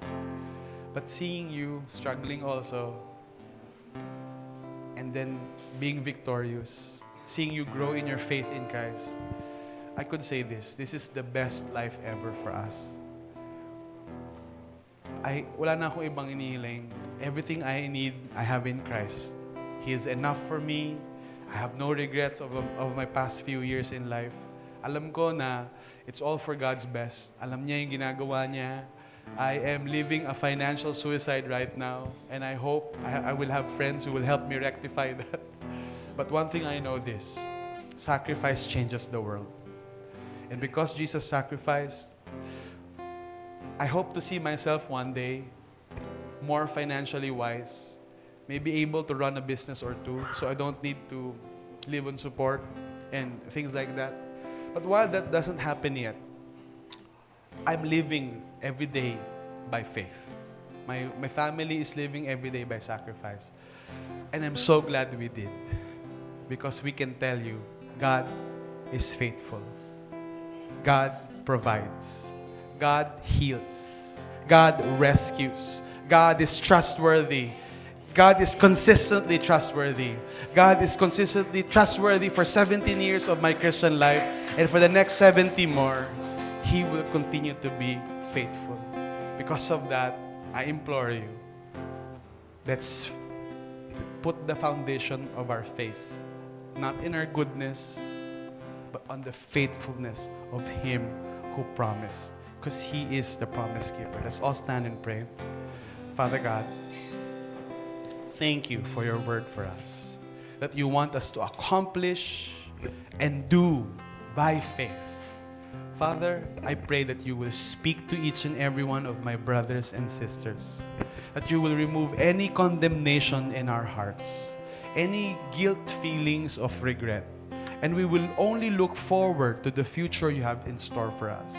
Father, I pray for grace sa mga gustong sumunod sa iyo pero nahihirapan, sa mga gustong magtiwala sa iyo pero nahihirapan, sa mga gustong makaranas ng kapangyarihan mo pero nahihirapan. Ako rin. Mortal lang ako na tao na nagkakasakit din, nag-fail, pero naranasan ko yung kadakilaan mo. Naranasan namin yung kabutihan mo. And Lord, dalangin ko, bawat isang nandito nakikinig ng mensahe ngayon, maranasan namin ang sukdulan, ang kaibuturan ng kabutihan mo upang ipamalitan namin sa mundo na buhay ka at ang pinaka-the best na klase ng buhay ay lumakad kasama mo. Panginoon, hinihiling ko po ito sa inyo sa pangalan ni Jesus, aming Diyos at tagapagligtas. Amen. Let's worship.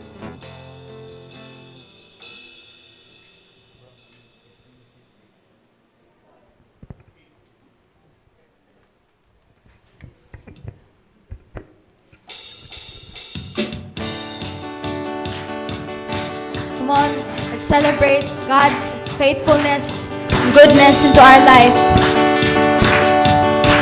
Sing. We will go, we will follow you as we hold on to you. We will go, we will follow you as we hold on to you. Sing, we will go, we will go, we will follow you as we hold on to you. Oh, giving you our praises. Oh, living for your name. Oh, stepping out in faith. We pray for your will to be done.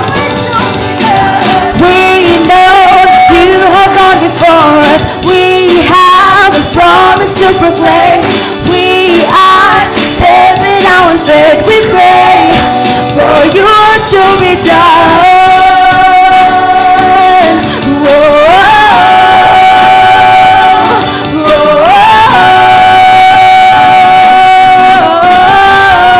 For your will to be done.